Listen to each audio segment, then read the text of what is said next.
मनुष्य नहीं वेद प्रभुवाणी है। सबको नमस्ते। हमारे संस्कृति जो वैदिक संस्कृति है उसको बहुत सारे लोग मिलकर षड्यंत्र रचा। बहुत सारे लोग, मतलब अभी नहीं है, पहले अभी भी चल रहा है। पहले बहुत बहुत हुआ, जैसे 200 साल ब्रिटिश के टाइम में, उसके पहले 800 साल मुगल्स के टाइम में, उसके पहले भी महाभारत के बाद जो भी करीब 4000 साल से, पिछले 1000 साल के पहले 4000 साल से ये कोशिश लगातार चलती रही कि हमारे संस्कृति को कहीं से खराब करके बर्बाद करें। तो कॉमन जो ये वीडियो है इसमें वेद के ऊपर, वेदों में या वेद शास्त्र उपनिषद जो सच्चे ग्रंथ हैं उसमें क्या क्या कॉमन मिसकंसेप्शंस है उसके बारे में हम छोटा सा वीडियो में देखेंगे। आप वीडियो को पूरा देखिए। पहले चीज़ है वेद का जो ओरिजिन है। हर एक आर्य, हर एक वेद के फॉलोअर आज कहते हैं कि वेद जो है 1,97,00,00,000 मतलब 1,96,08,53,121 वर्ष हुआ आज वेद का जन्म होके। जितना पुराने ये सृष्टि है उतना ही पुराने वेद है, ऐसा कहते हैं। इसका प्रूफ मांगते हैं लोग। तो ये जो काउंटिंग है 196 करोड़ ईयर्स का जो काउंटिंग है, ये अनादिकाल से जो हमारे ऋषि मुनि जो परंपरा चली आई है, वे लोग हर साल इसका काउंट करते आए हैं। इसलिए हमको आज भी पता है कि वेद का जो उत्पन्न होकर इतने साल हो गया। इसके बीच बीच में जैसे मनुस्मृति, वैवस्वत मनु, जब मनुस्मृति लिखे थे तो हमें पता है कि ये वैवस्वत मनवंत्र चल रहा है। इसके पहले 6 मनवंत्र चले गए हैं, अभी 7वें चल रहे हैं और 7 आने वाला है। ऐसा गिनती हमारे पास होता है। जैसे महाभारत काल जो द्वापर युग में हुआ है, उसके बाद अभी कलयुग चल रहा है। कलयुग में करीब 5200-100 ईयर्स चला गया। तो ये काउंटिंग जो है अनादिकाल से चला आ रहा है। आज कोई पूछता है, आज मैंने वेबसाइट में देखा, वो हेरिटेज यूनेस्को पता नहीं कौन सा वेबसाइट है, उसमें देखा है वेद 3000 साल पुराने हैं। दूसरा वेबसाइट में वेद 1000 से 10,000 साल के अंदर ही है, उसके पहले नहीं है, ऐसा कहते हैं। क्योंकि लिखने वाले, ये वेबसाइट मेंटेन करने वाले, इसका रन करने वाले, ये जो संस्था, वो सारे वो लोग नहीं चाहते हैं कि वेद इतना पुराने ग्रंथ है उसको माने, इसलिए ये षड्यंत्र रचा गया है। पर आर्य लोग, आज भी जो भी आर्य लोग हैं, और जैसे मेरे गुरुजी जैसे महापुरुष योगी लोग हैं, वे लोग एग्जैक्टली बताते हैं कि सृष्टि का रचना होकर वेद का आज का एज क्या है। अभी हम आगे जनरेशन में ये लेके जाएंगे कि जैसे मैं मेरे जनरेशन को बताऊंगा कि वेद का इतना साल हो गया। पिछले साल मैंने बोला कि 120, अभी 121 साल हो गया, मतलब 196 करोड़ 8,53,121 ईयर्स हो गया इस साल। अगले साल 122 हो जाएगा। ऐसा काउंटिंग होते जाएगा। तो वेद सबसे पुरानी ग्रंथ और सबसे, क्योंकि ईश्वर से निकला है, ये हमेशा ऐसा ही रहेगा। ये पहला मिसकंसेप्शन है। दूसरा जो है, वेद मंत्र जो है वो ऋषि के द्वारा रची गई है, वो ईश्वर की नहीं है, ऐसा भी है। जैसे कई लोग कहते हैं कि व्यास मुनि ने इसको लिखा है, कई लोग कहते हैं कि व्यास ने नहीं लिखा है। अनादिकाल से बहुत सारे ऋषि मुनि लिखते आ रहे हैं। हर एक चैप्टर में देखो ऋषि का नाम मिलेगा। जैसे विश्वामित्र जी ने गायत्री मंत्र का दान दिया। ऐसे ऐसे मिसकंसेप्शन चल रहा है जो बिल्कुल गलत है। ऋषि का अर्थ निरुक्त ग्रंथ में ऋषि कहते हैं कि मंत्र दृष्टा इति ऋषि ही, जो मंत्र को दृष्टा है, अंदर अपने अंदर समाधि में मंत्र को दर्शन करता है, उनको ऋषि कहते हैं। मंत्र रचयिता इति ऋषि नहीं कहा कहीं भी। ऋषि मंत्र का रचना नहीं कर सकते हैं, ऋषि मंत्र को दृष्टा है, देखते हैं। और दूसरा और एक चीज़ है, हर एक चैप्टर का, ये भी कहते हैं कि वेद का हर एक चैप्टर का, हर एक मंत्र का लैंग्वेज अलग अलग होते हैं उसका, इसलिए अलग अलग आदमी ने अलग अलग समय में लिखा है, ये भी कहते हैं लोग। मुसलमान लोग भी आज खास करके कहते हैं, ऐसा प्रचार करते हैं, ये भी गलत है।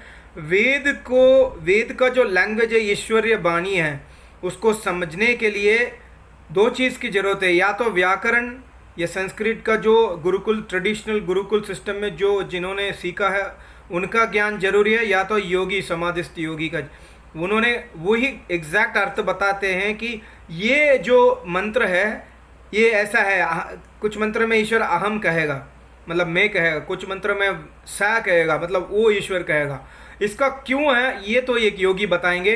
जैसे आप वेद सीखोगे आपको समझ आ जाएगा। जैसे मैं वेद सीख रहा हूँ मेरे गुरु महाराज से, मुझे समझ है कि इस मंत्र में ईश्वर ने क्यों ऐसा लैंग्वेज यूज़ किया।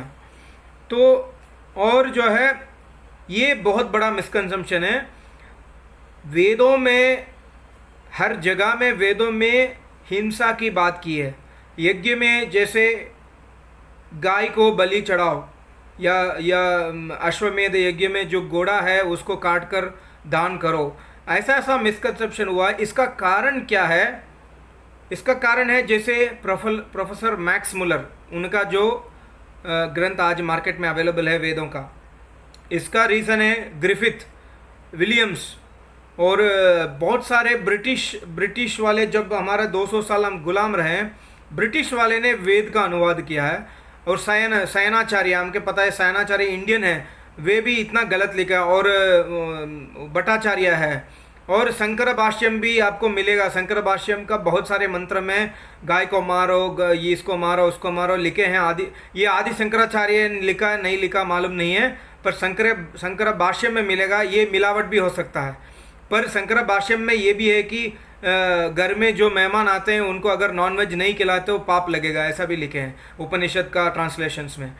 तो ये जो है ये बिल्कुल गलत है। वेद में एक भी मंत्र ईश्वर ने शुरू से लेकर आखिरी मंत्र तक, एक भी मंत्र में ईश्वर ने ये नहीं कहा कि किसी का भी हिंसा करो। वेद में हिंसा का नाम ही नहीं है। वेद में हिंसा का नाम यहाँ है, जैसे मैंने सुबह एक वीडियो बनाया, जो लेडीज़ को रेप करते हैं, ऐसा ऐसा बहुत घोर पाप करते हैं, उनको टॉर्चर करके मारो। वो तो ये कर्तव्य राजा के है, पर खाने के लिए या हमारे सुख के लिए किसी को हिंसा करो। जैसे आज नास्तिक वाले कहते हैं कि शहद खाना पाप है, शहद तो वो मधुमक्खी का खाना है, उसको खाना पाप है। पर शहद को निकालने का तरीका जो है, मधुमक्खी को जो हानि ना पहुँचे ऐसा निकालने का तरीका हमारे ऋषि मुनियों ने बहुत सुंदर तरीका से डिज़ाइन किया है। आज भी जहाँ जहाँ हनी का हार्वेस्ट होता है, हनी का जो बिजनेस होता है, एग्रीकल्चर होता है, आज भी ऐसा ही एक्सट्रैक्ट किया जाता है जो हानिकारक, जो हनी भी नहीं मरते हैं उसमें। और शहद जो है वो हनी बी का खाना बिल्कुल है, पर वो एक्सेस का नाम एक्सेस प्रोड्यूस करता है। ये प्रकृति का नियम है, ईश्वर की रचना है, और ईश्वर की आज्ञा है कि शहद लेना चाहिए हर एक इंसान, इसलिए तो ईश्वर ने बनाया। और जैसे गाय का दूध निकालने से गाय को हिंसा होती है, ये बहुत गलत बात है। गाय को हिंसा नहीं होती है, उल्टा गाय को अच्छा लगता है। तो ये बात भी आज नास्तिक लोग कहते हैं कि गाय का दूध निकालना नॉनवेज के खाने का समान है। और जाकिर नाइक ये कहता है कि पौधों को काट के खाते हो, वो भी तो लिविंग बीइंग है, तो हम गाय खा रहे हैं, वो भी लिविंग बीइंग है, दोनों बराबर है। दोनों बराबर नहीं है। तो मैंने एक वीडियो बनाया इंग्लिश में, God strictly prohibits non vegetarian, उसमें मैंने ये लॉजिक भी समझाया जो मेरे गुरु महाराज से मैंने सीखा वेदों से, तो आप वो देख सकते हैं। और वेद में जैसे आप एक मंत्र आपको बताऊंगा, जो मंत्र है ऋग्वेद का 10वें मंडल में, ये पॉपुलर मंत्र है वैसे। 10वें मंडल में ये सूक्त है, 85th सूक्त में 13th मंत्र है। इसमें जो है ओम सूर्याय वहतुः प्रागात सविता यमवा सृजत अगासु हन्यन्ते गावो अर्जुन्योः पर्युहयते। ये जो है इसमें गावों का शब्द है ना, मैक्स मुलर वाले या कोई भी भाष्य जैसे मैंने बताया सयनाचार्य, वो लोग गावो इसका ट्रांसलेशन करते हैं गाय, गौ माता, और हन्यन्ते का ट्रांसलेशन करते हैं कि मारो। पर ये मंत्र का देवता दूसरा है। ये मंत्र का देवता है सूर्य। गावों का अर्थ है सूर्य का किरण। हन्यन्ते का अर्थ है कि कमज़ोर होती है, मतलब जैसे ईश्वर इसमें ज्ञान दे रहे हैं ऋतु के बारे में।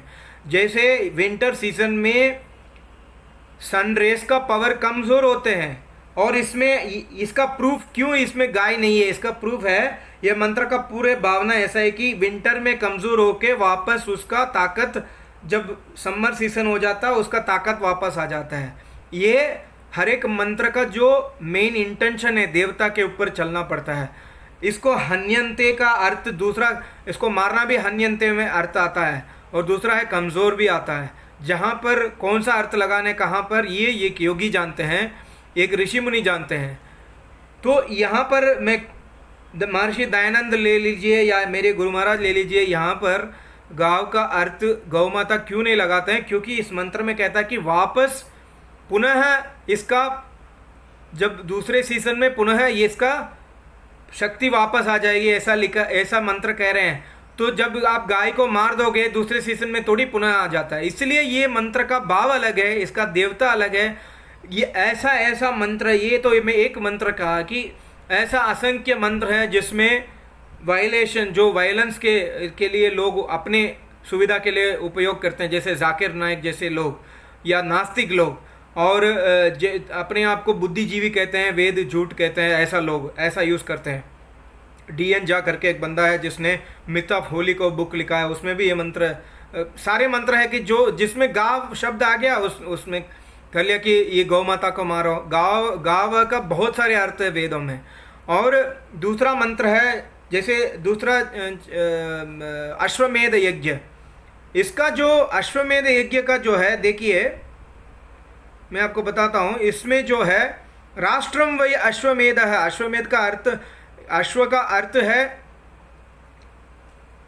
घोड़ा भी है, पर अश्वमेध का बहुत सारे अर्थ है। अश्वमेध का शतपथ ब्राह्मण 13.1.6.3 कहते हैं कि राष्ट्रम वै अश्वमेध, अन्नम ही गौ, अग्निर्व अश्वः, आजयम मेधा। मतलब जो राष्ट्र के कल्याण के लिए जो हम यज्ञ करते हैं, जैसे एक राजा यज्ञ करते हैं राष्ट्र के कल्याण के लिए, उसको अश्वमेध यज्ञ कहते हैं।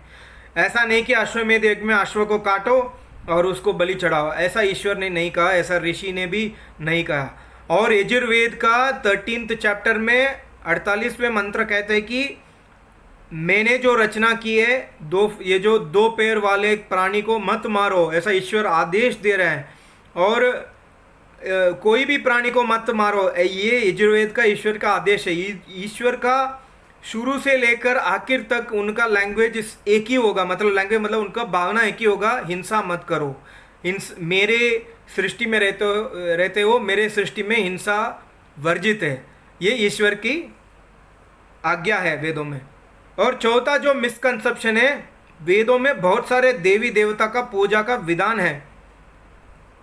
देवता का अर्थ जो है, देवी का अर्थ जो है, पहला हमको समझना होगा। जैसे हम कहते हैं कि मातृ देवो, पितृ देवो, अतिथि देवो भव और आचार्य देवो भव। ये जो है देवो भव, ये दो देव है जो हमको कुछ देते हैं दान में। जैसे माता जननी है, पिता जो है पैसा धन कमा कर आके हमको खिलाते हैं, पालते हैं, पोसते हैं, इसलिए उन लोग को देव कहते हैं। ऐसे वैसे ही वेदों में 33 देवता है, जड़ देवता यजुर्वेद में भी है। जो देवता है जड़ देवता है, इनको पूजा नहीं की जाती। ईश्वर ने खुद कहा, जैसे 8 वसु, जैसे हम रहते हैं पृथ्वी, ये जो सृष्टि है, पृथ्वी है, ये भी एक देवता है। हम यहाँ पर रहते हैं, ये इससे हम अन्न खाते हैं, ये अन्न हमको दे रहा है, हमको रहने को दे रहा है, इसलिए ये देवता है।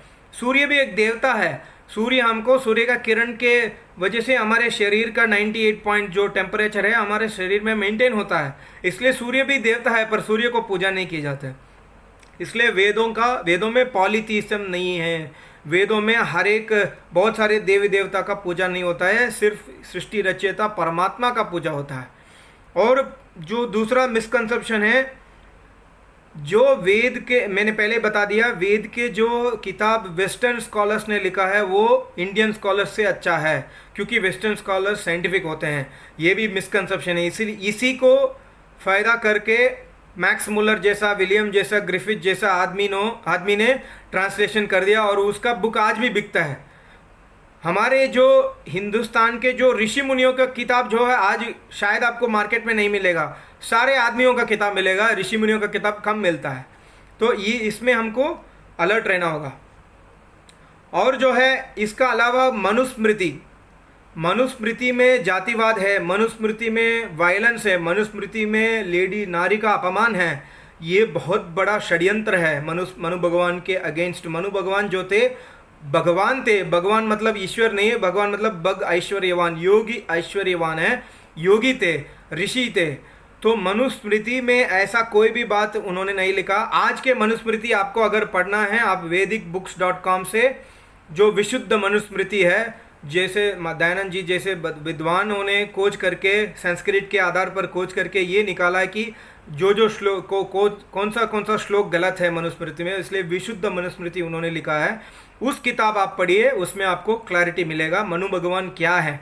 मनु भगवान तो बहुत उत्तम बुद्धिजीवी है और बहुत सारे हमारे देश के लिए, हमारे सारे मानवता कल्याण के लिए उन्होंने मनुस्मृति का रचना की है। और दूसरा है, लास्ट है, वेदों में नारी का अपमान। मैं ये चैलेंज भी कर सकता हूँ आपको, वेदों में आप एक भी मंत्र लेके आइए जिसमें नारी का अपमान किया है। मैं आपको बहुत सारे मंत्र आपको दे सकता हूँ कि जहाँ पर नारी का ईश्वर ने बहुत प्रशंसा किया। ईश्वर ने मैंने नारी के ऊपर भी एक वीडियो डाला। ईश्वर ने बहुत सारे मंत्र में नारी को बड़े बड़े पद लेने के लिए कहा, और ईश्वर ने हर एक टाइम ये गलत इंटरप्रिटेशन है। जैसे मेरे गुरु महाराज अभी एक 10-15 दिन पहले एक ज्ञान दे रहे थे कि वेदों में पुत्र कहा है। पुत्र का अर्थ ये नहीं है कि सिर्फ सन है, पुत्र का अर्थ सन और डॉटर है। जैसे जीवात्मा है ना, पुत्र या पुत्री, वो तो जीवात्मा है, जीवात्मा को पुत्र कहा है ईश्वर ने, पर इंसान ने उसको गलत इंटरप्रेट करके पुत्र का अर्थ है ओनली सन। वेदों में सिर्फ पुत्र के लिए आशीर्वाद है, पुत्री के लिए नहीं है, ऐसा नहीं है। पुंसवन संस्कार में आशीर्वाद हमको मिलते हैं, जैसे गुरुजी से, योगी जी से हम प्रार्थना करते हैं हमें डॉटर चाहिए, उसके लिए भी आशीर्वाद है, उसके लिए भी मंत्र है वेदों में। ये स्पेसिफिकली डॉटर के लिए भी मंत्र है, ये मंत्र से आपको आशीर्वाद पुत्री का प्राप्त होगा। पर जनरल टर्म्स में पुत्र का अर्थ है दोनों, डॉटर सन दोनों इंक्लूडेड है। ये जो ज्ञान ना होने से आज के जो अपने आप को जो बुद्धिमान कहते हैं नास्तिक वाले, वो वेदों को निंदा करते हैं, इतना हिम्मत रखते हैं, ईश्वरीय वाणी की निंदा करते हैं, खाते हैं ईश्वर की भोजन, सब कुछ ईश्वर के दिया हुआ है, कहते हैं कि ईश्वर नहीं है, कहते हैं कि वेद झूठ है। तो मैंने सोचा कि मैं इस वीडियो को तमिल में बनाने का मेरा पहला इंटेंशन था, फिर मैंने सोचा कि हिंदी में भी बहुत सारे लोग हैं, मेरे हिंदी थोड़ा कमज़ोर है नेटिव तमिल स्पीकर के होने के वजह से, फिर भी मैंने सोचा कि हिंदी में बनाऊंगा ताकि ये नॉलेज कम से कम, ये तो मैं छोटा सा आपको बताया, आपके पास जो मंत्र होगा, जैसे नॉनवेज का वो, मेरे को पता है कि कौन सा मंत्र से आप ये सोचेंगे कि इसमें नॉनवेज है, कौन सा मंत्र से आप ये बोलेंगे कि इसमें नारी का अपमान है। आप ये सारे मंत्र मेरे गुरु महाराज को वेबसाइट में बहुत सारे लोगों ने पूछा, मेरे गुरु महाराज ने उसका उत्तर भी दिया है। आप vedmandir.com वेबसाइट देखिए। अगर आपके पास उसमें रेफरेंस नहीं मिला तो मुझे इसमें कमेंट कीजिए, मैं आपको सही अर्थ मेरे गुरुजी से पूछ कर दूंगा, या तो मेरे पास ऑलरेडी नोट्स में है तो मैं आपको बताऊंगा। मैं दूसरा एक वीडियो मिलूंगा, ये वीडियो भी सबको आप फॉरवर्ड कीजिए। सबको नमस्ते, ओम।